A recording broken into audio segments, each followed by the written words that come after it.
नमस्कार, आप देख रहे हैं भारत वर्ष 17। मैं हूं आपके साथ अक्षता मौर्य। आइए रुक करते हैं खबर की ओर। रक्षा मंत्री राजनाथ सिंह ने कहा कि लखनऊ में और यूपी में जो भी विकास हो पाया है उसके लिए मुख्यमंत्री योगी आदित्यनाथ और सड़क परिवहन मंत्री नितिन गडकरी का ही योगदान है। यही कारण है कि आज लखनऊ सहित पूरे प्रदेश का तेजी से विकास हो रहा है। इंफ्रास्ट्रक्चर के प्रोजेक्ट लग रहे हैं। रक्षा मंत्री ने उनके योगदान के लिए वहां पर मौजूद नेता और कार्यकर्ताओं से खड़े होकर 1 मिनट तक तालियां बजाने का आह्वान किया। इस दौरान उन्होंने सड़क परिवहन मंत्री द्वारा लखनऊ के लिए स्वीकृत किए गए प्रोजेक्ट का उल्लेख किया है। महाकुंभ के कारण प्रयागराज सहित प्रदेश के कई जिलों में बनी भीषण जाम की स्थिति को लेकर मुख्यमंत्री योगी आदित्यनाथ ने अफसरों को सख्त निर्देश दिए हैं। उन्होंने कहा कि वरिष्ठ अधिकारी स्वयं सड़क पर उतरे, हर स्तर पर जवाबदेही सुनिश्चित करें। जहां जाम होगा वहां के अधिकारियों की जवाबदेही तय होगी। बीजेपी सांसद प्रवीण खंडेलवाल का कहना है कि दिल्ली की जनता ने आपको पूरी तरह से खारिज कर दिया है। अब वे राजनीति में लगे हैं, जिससे दिल्ली का कोई भला नहीं होगा। हमारे पास एक सक्षम नेतृत्व है। बीजेपी का सक्षम नेतृत्व सही समय पर तय करेगा कि दिल्ली का मुख्यमंत्री कौन होगा। देखिए, आतिशी जिस तरीके का खेल खेल रही है, अभी दिल्ली की हार से लगता है कि उनकी पार्टी ने सबक लिया नहीं है। दिल्ली की जनता ने पूरी तरीके से आम आदमी पार्टी को नकार दिया है और अब वो उस राजनीति में जुट गए हैं जिस राजनीति से दिल्ली का भला होने वाला नहीं है। ये सब जानते हैं कि किस तरीके से ये पावर कट की जो राजनीति आतिशी कर रही हैं। अभी 2 दिन की बात है, ज़रा भाजपा की सरकार बनने दीजिए तो निश्चित रूप से एक एक व्यक्ति का हिसाब होगा, फिर चाहे वो पॉलिटिशियन हो या कोई अधिकारी हो। ठीक है, भारतीय जनता पार्टी कार्यकर्ता आधारित पार्टी है। हमारे पास सक्षम नेतृत्व है और दिल्ली में सीएम कौन होगा ये भारतीय जनता पार्टी का राष्ट्रीय नेतृत्व सही समय पर सही व्यक्ति के विषय में तय करेगा।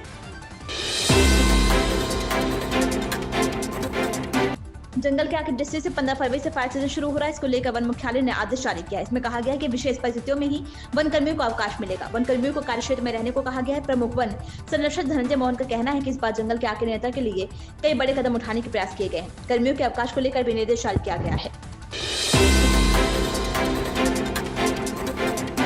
राष्ट्रीय खेलों में उत्तराखंड की टीम ने पदकों की सेंचुरी मार इतिहास रच दिया। खेल मंत्री रेखा आर्य ने इस ऐतिहासिक उपलब्धि पर प्रदेश के सभी खिलाड़ियों को बधाई दी है। उन्होंने कहा है कि पदकों की संख्या के मामले में अब तक उत्तराखंड का सर्वाधिक स्कोर गोवा में 24 पदक रहा है। अपने पुराने बेस्ट को 4 गुना से भी ज्यादा के अंतर से तोड़ना अपने आप में हमारे खिलाड़ियों की मेहनत और समर्पण की कहानी को बताता है।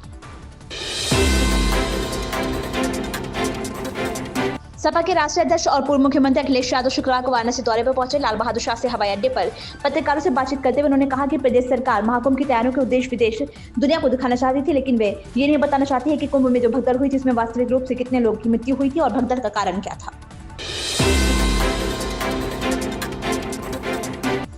यूपी के सीएम योगी आदित्यनाथ कहते हैं, हमें हर 6 साल में कुंभ और हर 5 साल में महाकुंभ आयोजित करने का अवसर मिलता है।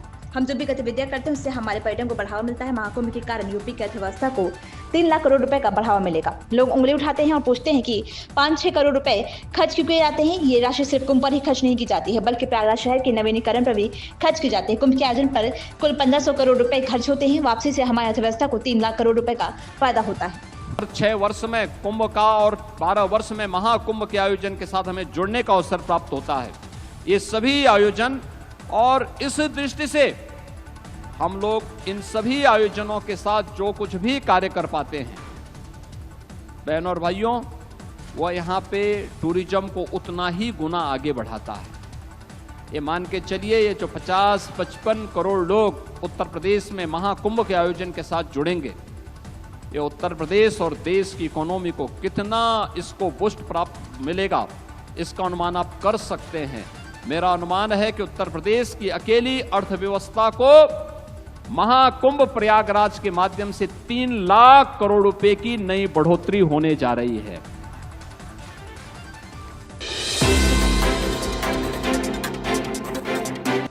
रुहेलखंड विश्वविद्यालय बरेली के 50वें स्थापना समारोह में राज्यपाल आनंदीबेन पटेल शामिल होंगी। बृहस्पतिवार को राजभवन से आयोजन में शामिल होने की संस्तुति मिलने के साथ ही तैयारियों का सिलसिला शुरू हो गया। दूसरी ओर पुलिस प्रशासन के अधिकारी भी सुरक्षा संबंधी तैयारियों में जुटे हुए हैं।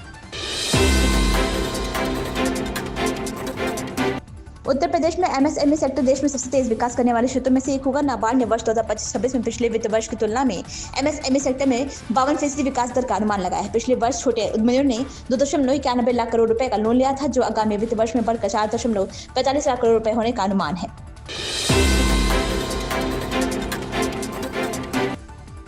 अमेरिकी राष्ट्रपति ट्रंप द्वारा 26 के मुंबई हमले के आरोपित अहुआ राणा की भारत प्रत्यार्पण को मंजूरी देने पर शिवसेना यूबीटी सांसद प्रियंका चतुर्वेदी का कहना है कि मैं इसका स्वागत करती हूँ। उसे सबसे कड़ी सजा मिलनी चाहिए, जो एक उदाहरण स्थापित करे कि लोग को हमारे देश के खिलाफ काम करने से रोके।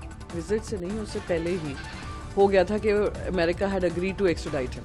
मैं उसका स्वागत करती हूँ मुंबई वासी होने के नाते। और वो जो आतंकी हमला मुंबई में हुआ था, जो 18 साल की लंबी लड़ाई सरकार ने लड़ी है, हमारी भारत सरकार ने लड़ी है, चाहे वो यूपीए के समय हो चाहे भाजपा के समय पे हो, और उनको लाने में सक्सेसफुल हुए हैं।